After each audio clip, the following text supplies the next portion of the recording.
దేవుని బిడ్డలమని చెప్పుకుంటున్నటువంటి మనం ప్రతి వారం వింటున్నటువంటి వాక్యం ఏదైతే ఉందో అది మన జీవితంలో మనం ఎలా తీసుకుంటున్నాం, అసలు విత్తబడిన వాక్యం ఏదైతే విత్తబడిందో ఆ వాక్యాన్ని మన జీవితంలో మనం నెమరు వేసుకుంటున్నామా అనేది ఈ దినమందు మనం జ్ఞాపకం చేసుకుందాం. మత్తయి సువార్త 13వ అధ్యాయం 3వ వచనం నుండి కొన్ని వచనాలు నేను చదువుతానమ్మా. మీరు శ్రద్ధగా చదువుతుంది వాస్తవమా కాదో గ్రహించండి.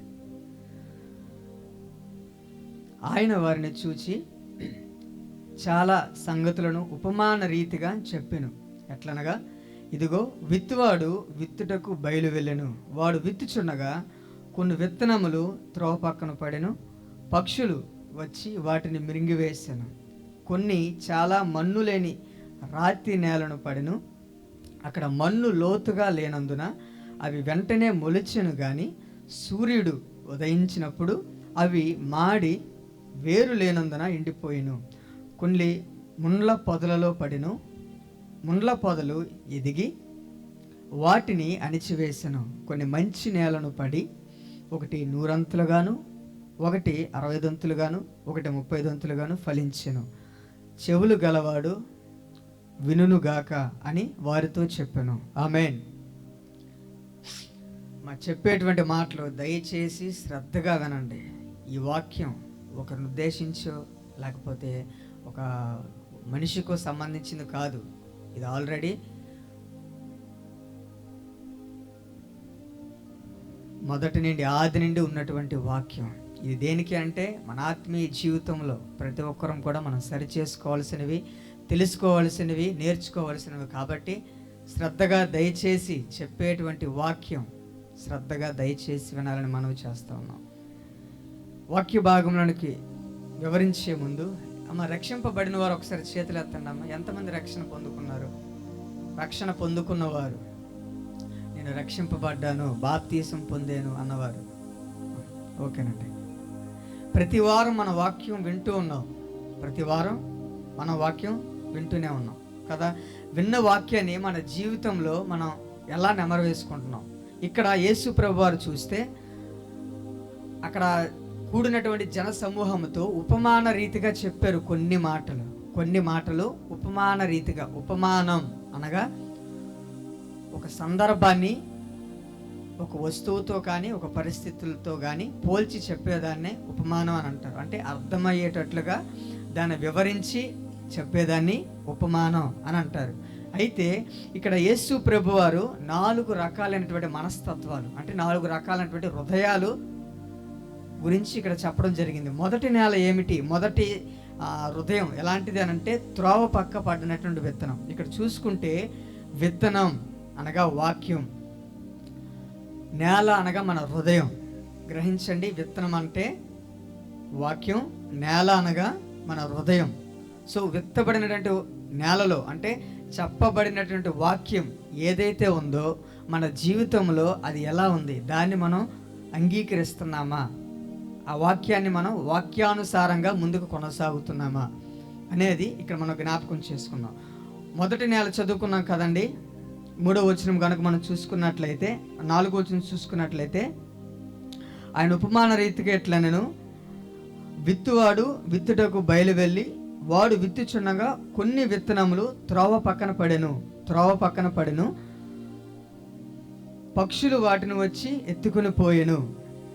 అలాగే 2వ నేల వచ్చేసి రాతి నేల స్వభావం ఎలా ఉంటుంది అని అంటే కొన్ని చాలా మన్ను లేని రాతి నేలను పడెను. అక్కడ మన్ను లోతుగా ఉండనందున అవి వెంటనే మొలిచెను, కానీ సూర్యుడు ఉదయించినప్పుడు అవి మాడి వేరు లేనందున ఎండిపోయిను.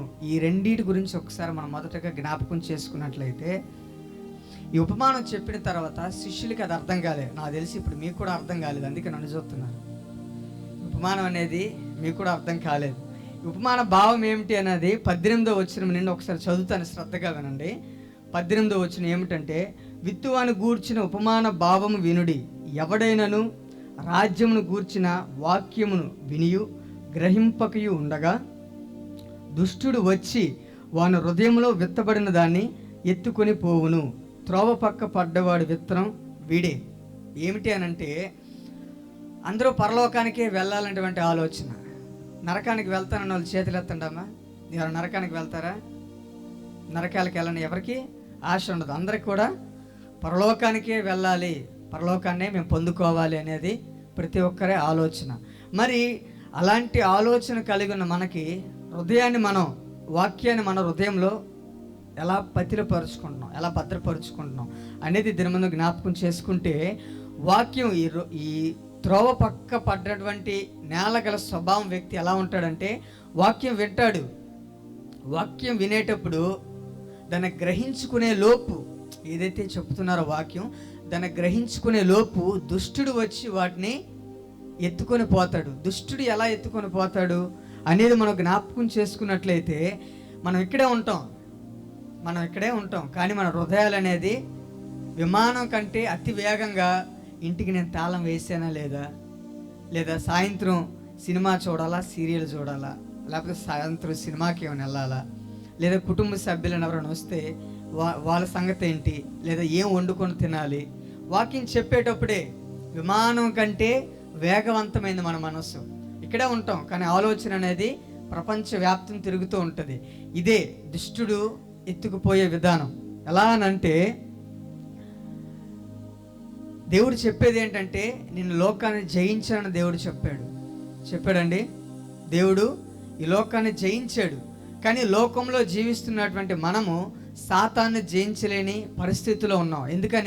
ఎందుకంటే లోకాశ, శరీరాశ, నేత్రాశ, జీవపడము, ఇంకా ఏం తింటామా, ఏం తాగుదామా, ఏం ధరించుకుందామా, ప్రతిరోజు ప్రతి ఒక్క మనిషి ఆలోచించేటువంటిది అదే. ఏంటి అనంటే ఉంటుంది, దేవుని వాక్యం శ్రద్ధగా వినాలి, ఆ చెప్పినటువంటి వాక్యానుసారంగా జీవించాలి అనేటువంటి తలంపు ప్రతి ఒక్కరికి ఉంటుంది. కానీ ఆ వాక్యాన్ని మన హృదయంలో పెట్టుకోకపోవడానికి కారణం ఏమిటి అనంటే, దాని విలువ మనకు తెలియదు. వాక్యం విలువ మనకు తెలియదు. ఎందుకు అనంటే, మనిషి ఈ లోకానికి ఇచ్చే ప్రాధాన్యత కూడా దేవుని సన్నిధికి ఇవ్వడు. ఈ త్రోవ పక్క పడ్డ విత్తనం కలిగిన మనస్సు స్వభావం ఏమిటి అనంటే, వాక్యం వింటున్నప్పుడు గ్రహించే మనసు వచ్చే లోపలికి దుష్టుడు దాన్ని ఎత్తుకుని పోతాడు. ఉదాహరణకి చెప్పాలి అనంటే, ఈ మత్తయి సువార్త 3వ అధ్యాయాన్ని కనుక మనం చూసుకున్నట్లయితే, మత్తయి సువార్త 4వ అధ్యాయం చూసుకుంటే, యేసు ప్రభువారు 40 రోజులు ఉపవాసం ఉండి,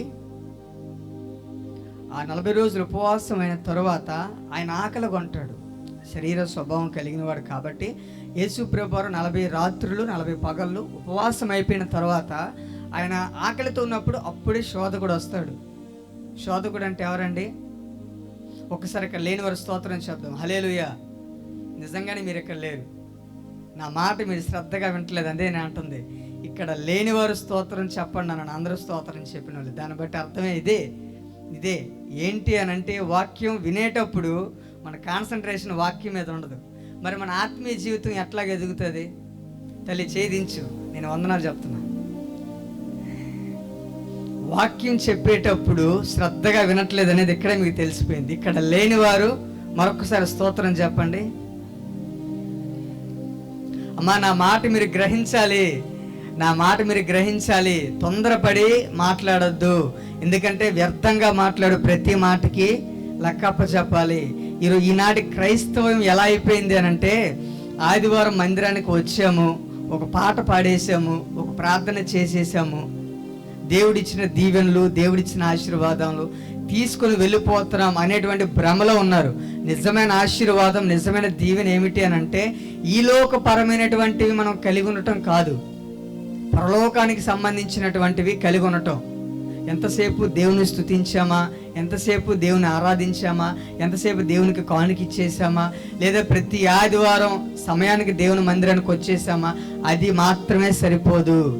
వాక్యాన్ని వినాలి, వాక్యాన్ని గైకొనాలి, వాక్యానుసారమైన జీవితాన్ని మనం తప్పకుండా కలిగి ఉండాలి. ఇవి పాటిస్తే దుష్టుడు మన నుండి వాక్యాన్ని వెతికెళ్ళేటువంటి అవకాశమే లేదు. మనం ఏమిటి అంటే, దుష్టునికి భయపడి లేదా దుష్టుని ఎదిరించలేక దుష్టుని మనం ఎదిరించలేక దుష్టుడికి లోబడిపోయి మనం చేసేటువంటి పని ఏంటంటే లొంగిపోయి దేవుని బాధ పెట్టేటువంటి కార్యక్రమంలో మనం ఉంటాం. ఇక్కడ చూసుకుంటే యేసు ప్రభు వారు 4వ అధ్యాయంలో చూసుకుంటే 2వ వచనం, 40 దినములు 40 రాత్రులు ఉపవాసం ఉండిన పిమ్మట ఆయన ఆకలి గొనగా ఆ శోధకుడు ఆయన యొద్దకు వచ్చి, నీవు దేవుని కుమారుడివైతే ఈ రాళ్ళు రొట్టెలగునట్లు ఆజ్ఞాపించుమనెను. అందుకు ఆయన, మనుష్యుడు రొట్టె వలన మాత్రమే కాదు కానీ దేవుని నోటి నుండి వచ్చు ప్రతి మాట వలన జీవించును. ఈ మాట ఎంతమందికి అర్థమైందండి? మనుష్యుడు రొట్టె వలనే మాత్రమే కాదు కానీ దేవుని నోటి నుండి వచ్చు ప్రతి మాట వలన జీవించును. ఈ మాట ఎప్పుడైనా విన్నారా? నిజంగా ఈ మాట విన్నారా? ఎంతమంది ఈ మాట విన్నారు? ఈ మాట యొక్క అర్థం ఏమిటి అని అంటే, మనుష్యుడు ఎంతసేపు ఏం తిందుమా, ఏం తాగుదుమా, ఏం ధరించుకుందామా అనేటువంటి ఆలోచన మాత్రమే ఉంటుంది. కానీ మనము ఈ లోకానికి జన్మించాము, ఈ లోకం మనం పుట్టాము అని అంటే దానికి ప్రత్యేకమైన కారణం ఉంటుంది. ఎవరు కూడా కారణం లేకుండా జన్మించడు. ఈ విషయం ఎవరికి తెలుస్తుంది అని అంటే, నిజంగా దేవుని భయభక్తులు కలిగి దేవుణ్ణి ఎరిగి దేవుని అడుగుజాడలో నడిచేవానికి మనుష్యుడు రొట్టె వలనే మాత్రమే కాదు కానీ దేవుని నోటి నుండి వచ్చు ప్రతి మాట వలన జీవించును అనేటువంటి గ్రహింపు అనేది వస్తుంది. ఎందుకు ఈ మాట చెప్పబడింది అని అంటే, అలనాడు ఇశ్రాయేలీయులు 40 సంవత్సరాలు ఐగుప్తు నుండి కనాను దేశానికి వెళ్ళారు. ఇది తెలిసిందే కదండి. వెళ్ళారా వెళ్ళలేదా? ఇశ్రాయేలీయులు అలనాడు నిర్గమాకాండంలో ఉంటుంది 3వ అధ్యాయంలో, దీని చరిత్ర.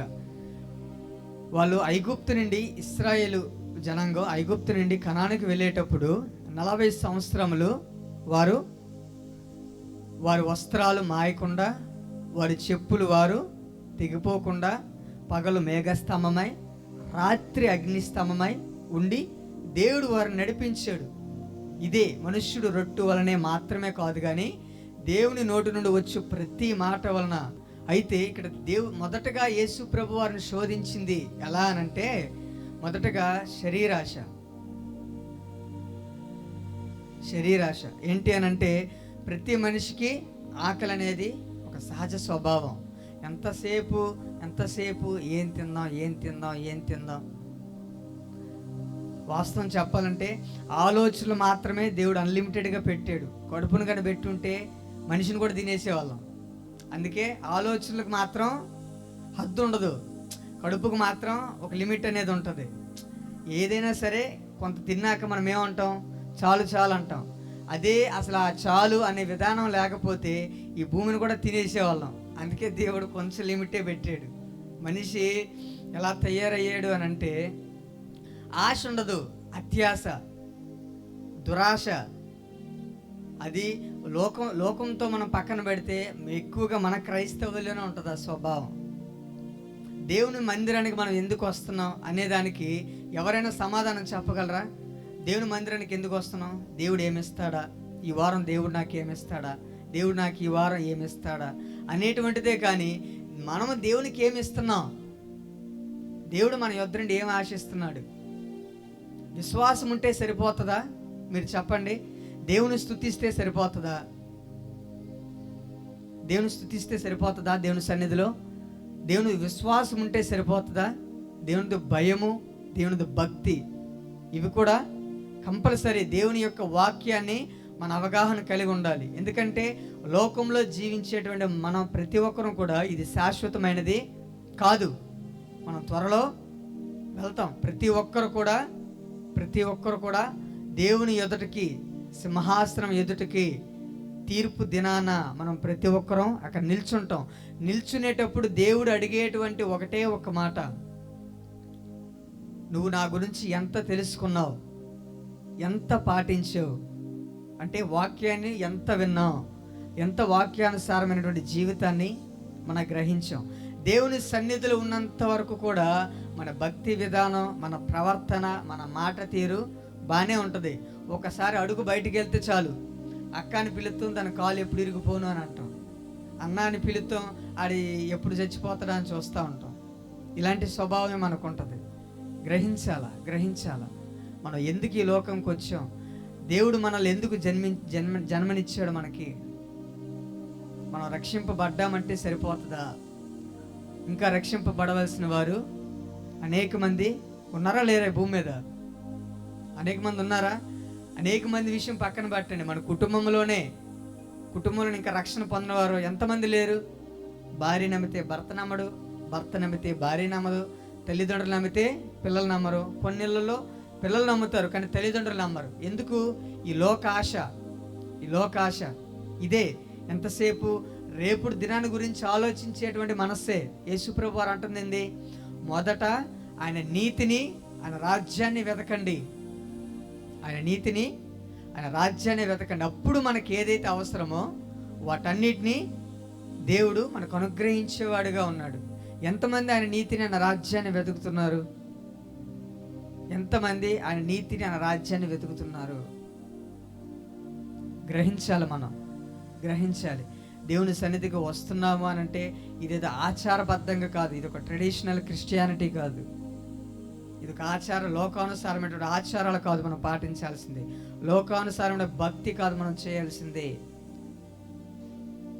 దేవుడు చెప్పేటువంటి వాక్యం ఎలా అయితే ఉందో, ఒక్కొక్కసారి త్రుట్టిలను అప్పటికి దేవుని తిరిగి అడిగితే దేవుడు క్షమిస్తాడా క్షమించడా? ఇక లేని వారి స్తోత్రం చెప్పండి, హల్లెలూయా. అది ఎంత చెప్పినా చోటోడు శివులు శంఖం ఊదినట్లే. ఎంత చెప్పినా ఎందుకు మీ మనసు దేవుని మందిరంలో ఉన్నప్పుడు. ఇప్పుడు సీఎం గారి దగ్గర మనకు అపాయింట్మెంట్ వచ్చింది, సీఎం గారి దగ్గరికి వెళ్ళి అలాగే అనాలోచనగా ఉంటారా? జాగ్రత్తగా ఇలా చేతులు కట్టుకుని నిల్చుంటారా? నా మాట ఒకసారి వినాల. మన ముఖ్యమంత్రి గారు ఆయన మనం పిలిచినప్పుడు మనం ఇలా చెప్పండి అని ఇలాగ అంటామా, లేదా నిల్చుంటామా? ఆయన చెప్పే ప్రతి మాట శ్రద్ధగా వింటామేనమా? మరి దేవుని మాట ఎందుకు మనం శ్రద్ధగా వింటలేదు? ఎందుకు వింటలేదు? దానికే మన జీవితంలో కొన్ని దరిద్రాలు ఉండడానికి కారణం అదే. మన జీవితం ఇంకా కొన్ని పరిస్థితులను బట్టి, ఇంకా కొన్ని అనారోగ్య పరిస్థితులు కావచ్చు, ఆర్థిక ఇబ్బందులు కావచ్చు, కుటుంబంలో పిల్లలు మన మాట వినకపోవటం, కానీ భార్య మన మాట వినకపోవటం, భర్త మన మాట వినకపోవటం, తల్లిదండ్రులు మా విధేయత చూపించకపోవడం, పిల్లలు విధేయత చూపించకపోవడం కారణం ఇదే. లోకంలో అన్ని చోట్ల మనకి ఏకాగ్రత, శ్రద్ధ ఉంటుంది. దేవుని సన్నిధికి వచ్చేసరికి శ్రద్ధ ఉండదు, ఏకాగ్రత ఉండదు. దేవుడు అంటాడు కీర్తన గ్రంథం 91లో, వాడు ఎవడైతే నన్ను గణపరుస్తాడో వాడిని నేను గణపరుస్తాను, ఎవడైతే నన్ను మొదటి స్థానం ఇస్తాడో నేను వాడికి మొదటి స్థానం ఇస్తాడు. మనం ఎందుకు ఇంకా ఇలాంటి జీవితం కలిగి ఉన్నామంటే దేవునికి స్థానం ఇవ్వం. దేవుని మందిరానికి మనం ఎందుకు వస్తున్నాం అనేది ఎప్పటికీ మనకు గ్రహింపు లేదు. ఇది ఒక ఆచారబద్ధమైనటువంటి క్రిస్టియానిటీగా మారిపోయింది. కానీ యేసు ప్రభువు వారు చెప్తున్నారు ఏంటి అని అంటే, మనుష్యుడు రొట్టె వలన మాత్రమే కాదు, దేవుని నోటి నుండి వచ్చి ప్రతి మాట వలన బ్రతుకుతాడు. ఎప్పుడు బ్రతుకుతాడు? ఆయన వాక్యాన్ని మనం గైకొన్నప్పుడు. ఈ త్రోవ పక్క పడ్డ విత్తనం వలె మనం ఉన్నప్పుడు కాదు. వాక్యం వినేసి వదిలేయటమే కాదు, ఆ వాక్యాన్ని గ్రహించాలా. అర్థం కాకపోతే 1కి 2 సార్లు, 1కి 4 సార్లు మన వాక్యాన్ని నెమర వేయాలి. నెమర వేసినప్పుడు అర్థం కానదంటూ ఏం లేదు. అవునా కాదండి? తెలియనప్పుడు ఇప్పుడు పలానా చోటుకి చేరాలని నేను వెళ్ళాలనుకోండి, వెళ్ళిపోతానా? ఎవరైనా అడుగుతానా? అడగటం అనేది జరుగుతుంది కదా. ఎవరినో ఒకరిని ఎటువైపు వెళ్ళాలనేది అడుగుతాం. అలాంటప్పుడు వాక్యం మనకు అర్థం కానప్పుడు మన ఇంట్లో ఉన్న పిల్లలు కావచ్చు, లేదా చెప్పిన ఎవరైతే వాక్యం చెప్తారో వారినే కావచ్చు, తర్వాత ఫోన్ చేసైనా లేదా తర్వాత కలిసినప్పుడైనా ఈ మాట నాకు అర్థం కాలేదండి, ఈ వాక్యం నాకు అర్థం కాలేదండి, దీని అర్థం ఏంటి అనేది ఎప్పుడైనా మనం అడిగామా? ఎందుకు అడగట్లేదు? వాక్యం పట్ల మనకి శ్రద్ధ లేదు. ఇక్కడ అలాంటి స్వభావమే త్రోవ పక్క పడ్డ విత్తనం స్వభావం ఏమిటి అని అంటే, వాక్యం వింటాం తప్ప అది హృదయంలో పెట్టుకోం.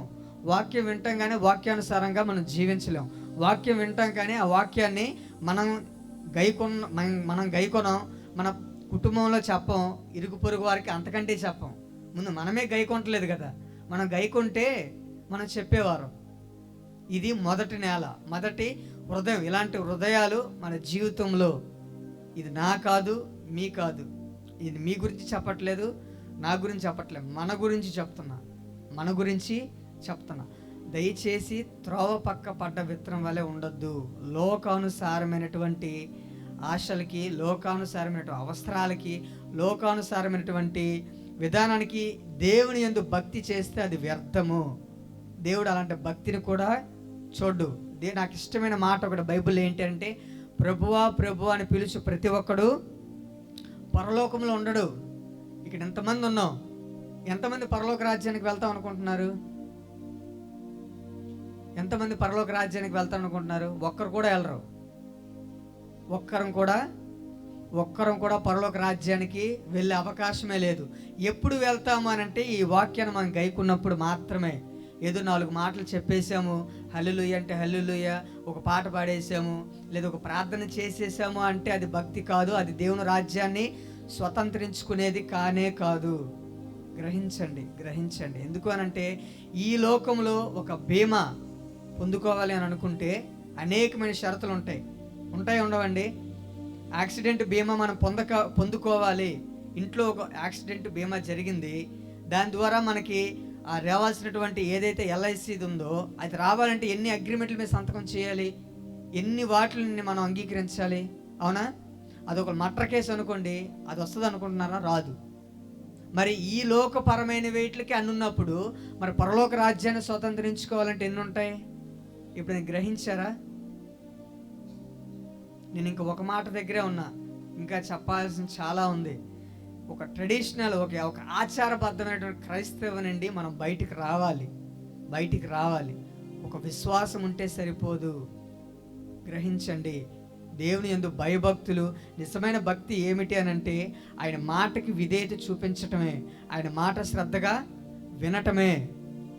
ఎందుకంటే వినుట వలన విశ్వాసం అధికమవుతుంది.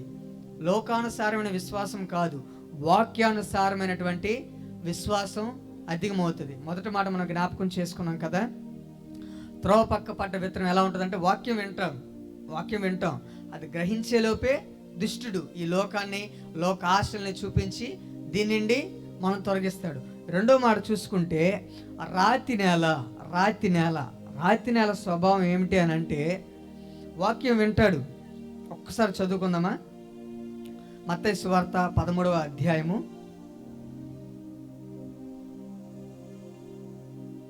20వ వచనం చూసుకున్నట్లయితే, రాతి నేలను విత్తబడిన వాడు వాక్యమును విని వెంటనే సంతోషముతో దాన్ని అంగీకరించేవాడు. అయితే అతనిలో వేరు లేనందున అతడు కొంతకాలం నిలుచును గాని వాక్యము నిమిత్తం శ్రమైనను హింసైనను కలుగగానే అభ్యంతరపడును. ఈ రెండో యొక్క మనస్తత్వం ఎలా ఉంటుందంటే, వాక్యం వాని హృదయంలోనికి వెళ్తుంది. రాతి నేల స్వభావం గురించి నేను చెప్తున్నా. ఏమిటి అని అంటే గ్రహించండి. వాక్యం వింటాడు, శ్రమ వచ్చినప్పుడు దేవుని చిత్తానుసారమైనది, లోకానుసారమైనది మనం తీసుకొచ్చుకున్న దరిద్రం కాదు, మనం తీసుకొచ్చేటువంటి అపరాధమును బట్టి కాదు, మనం తీసుకొచ్చుకునేటువంటి ఆ దరిద్రమైన పనులు బట్టి మనకు వచ్చిన శ్రమ కాదు. దేవుని చిత్తానుసారమైనటువంటి శ్రమ ఏదైతే వస్తుందో అది వచ్చినప్పుడు నిజమైన క్రైస్తవుడు ఏంటి అంటే దాని నుండి తొలగిపోడు. ఉదాహరణకి యోబు గారు చాలాసార్లు అనేక ప్రసంగాలు మనం వినిదే. మన దరిద్రం ఏంటి అంటే చెప్పిందే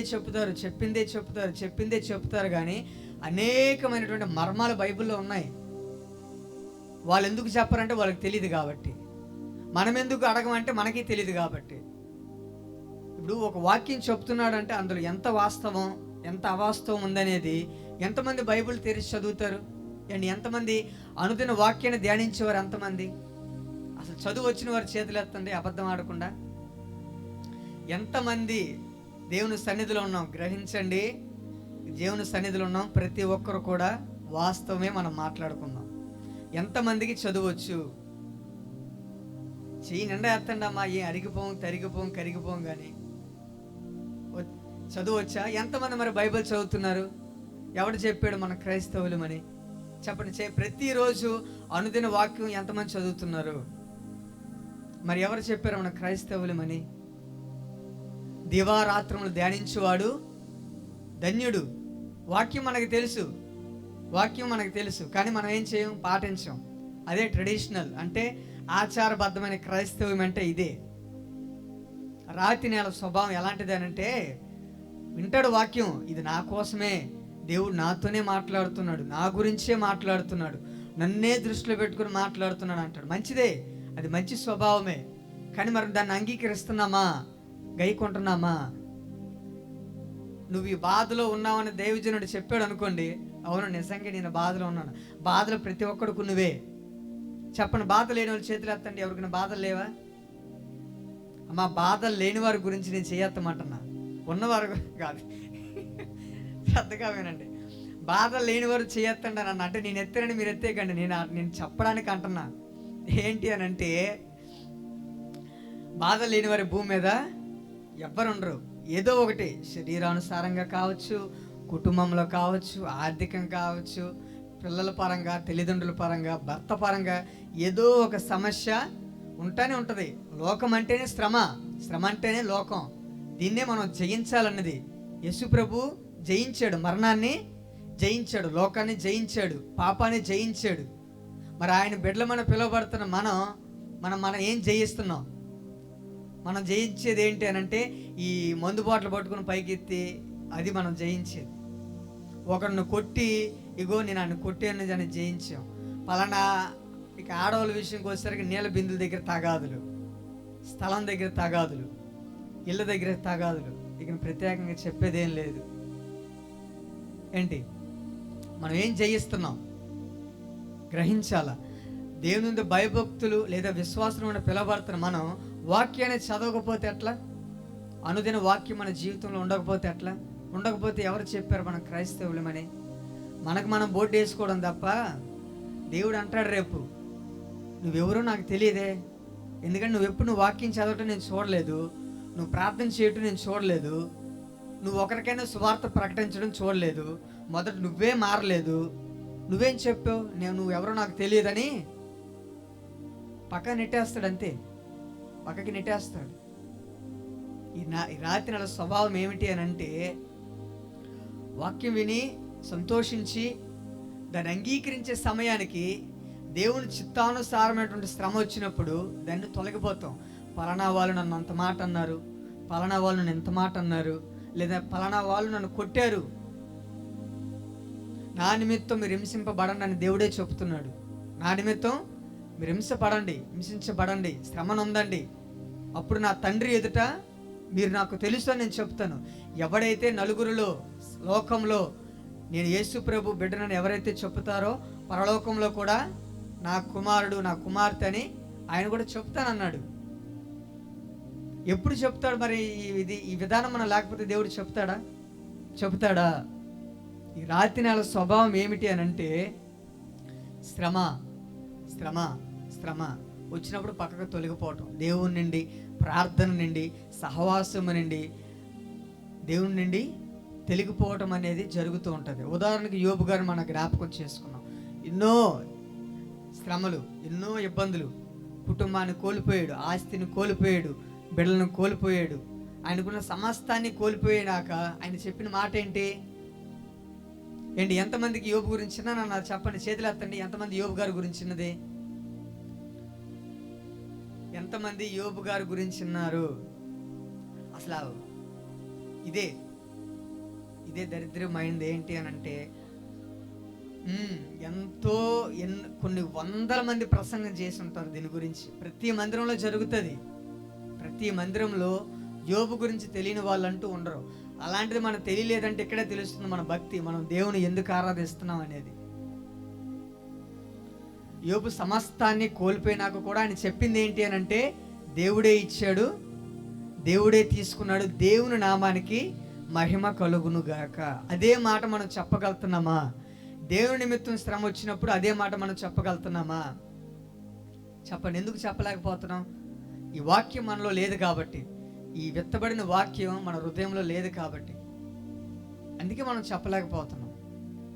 దయచేసి నేను మీకు చెప్పేది ఏంటి అంటే, ఈ లోకపరమైనటువంటి శ్రమ వచ్చినా, దేవుని నిమిత్తం శ్రమ వచ్చినా, దాన్ని వాక్యం వినేటప్పుడు ఆ శ్రమను మీరు గ్రహించినప్పుడు, ఇది నా కోసమే చెప్తున్నానని చెప్పినప్పుడు వాక్యాన్ని అంగీకరించండి. మీ వ్యక్తిగతంగా దేవునితో మాట్లాడండి, దేవునితో సహవాసం కలిగి ఉండండి. వాక్యం అయిపోయినాక ఇంటికి వెళ్ళాక ధ్యానించండి. మీకు ఒకవేళ చదువు రాదు, చదువు రాని వాళ్ళ సంగతి ఏంటి అని అంటారా? ఇంట్లో చదువు వచ్చే వాళ్ళు ఒక్కరు ఉండరా? మరి మీరు బైబిల్ చదివిస్తున్నారా పిల్లలతో? స్కూల్కి పంపిస్తారు, స్కూల్లో చదవకపోతే కొడతారు. ఇంటికి వచ్చాక ఈ హోంవర్క్ ఇచ్చాడా లేదా, హోంవర్క్ ఇచ్చాడు చెయ్యాలని తిడతామా, కొడతామా?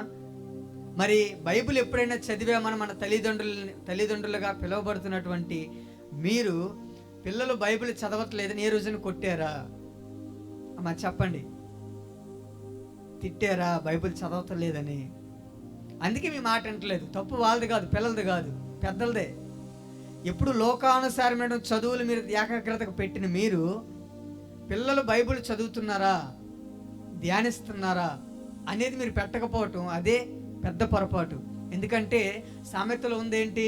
బాలుడు నడవలసిన త్రోవను వానికి నేర్పుము, వాడు పెద్దవాడైనప్పుడు దాని నుండి తొలగిపోడు. మనం నేర్పించం కాబట్టే వాడు ఇక మొక్క ఉన్నప్పుడు మనం నేర్పించం కాబట్టి వాడు మానైనాక ఇంకేం ఉంగుతాడు మనకి. తర్వాత మళ్ళీ దేవుడి దగ్గరికే వస్తాం. వాడు నా మాట వింటలేదు, అమ్మాయి నా మాట వింటలేదు, ఇంకెందుకు వింటారు? లోకారమైన సౌరమైన చదువులు మనం నేర్పిస్తాం. అమ్మా నా మాట వినబడుతుందా? తల్లి నా మాట వినబడుతుందా? కొంచెం అదే చెప్పింది, కొంచెం శ్రద్ధగా ఒక 5 నిమిషాలు. అయితే జ్ఞాపకం చేసుకునేది ఏంటి అనంటే, మమ్మల్ని బ్రతిమాలి చెప్పేది ఏంటి అనంటే, త్రోవ పక్క పడ్డ నేల వలె మనం ఉండకూడదు. అప్పుడే విని దాన్ని గ్రహించకుండా సాతాను ఎత్తుకుపోయేటువంటి స్వభావం మనకి వద్దు. దేవుడు దాన్ని మెచ్చేటువంటి విధానం కాదు. ఈ నిమిషమే వాక్యం అని అనుకుంటే అది మనకి శ్రమ. ప్రతిరోజు దేవునితో సహవాసం ఉండాలి. ఈ రాతి నేల స్వభావం వల్లే మనం ఉండకూడదు. ఏంటి అనంటే, శ్రమ వచ్చినట్టునే, శోధన వచ్చినట్టునే మనం తొలగిపోకూడదు. దేవుడు ఎందుకు బైబిల్లో ప్రతి పరిస్థితికి ప్రతి మనిషిని ఉదాహరణగా పెట్టలేదండి? పాపానికి కావచ్చు, ఆశీర్వాదానికి కావచ్చు, శ్రమకు కావచ్చు, సంతోషానికి కావచ్చు, ప్రతి మనిషి బైబిల్ ఉదాహరణగా ఉన్నాడా లేడా? ప్రతి మనిషి ఉదాహరణగా ఉన్నాడు. ఎందుకు అవి పెట్టాడు అని అంటే, మనం అలా అవ్వకుండా పాపానికి, శాపానికి, దరిద్రతకి, దుష్టత్వానికి, అపకీర్తికి, అపనిందలకి మనం వెళ్లకుండా నీతి కలిగి, భయభక్తులు కలిగి, యథార్థత కలిగి, దేవుని యందు భయభక్తులు కలిగి ముందు కొనసాగటానికే రెండు మనకి చూపించాడు. రెండు చూపించి మనకు వదిలేశాడు. మీరేం తీసుకుంటారు? నీతి తీసుకుంటే నా రాజ్యానికి మీరు వారసులు అవుతారు. అనీతి తీసుకుంటే, అపకీర్తి తీసుకుంటే మీరు నరకానికి వెళ్తారు. దేవుడు చేయగలిగింది ఏం లేదు, రెండు మన ముందు పెట్టాడు.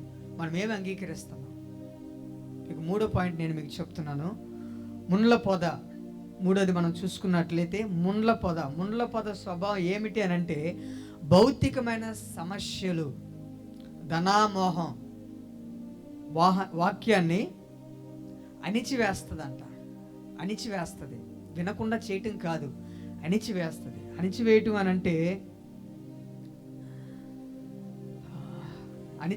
అనంటే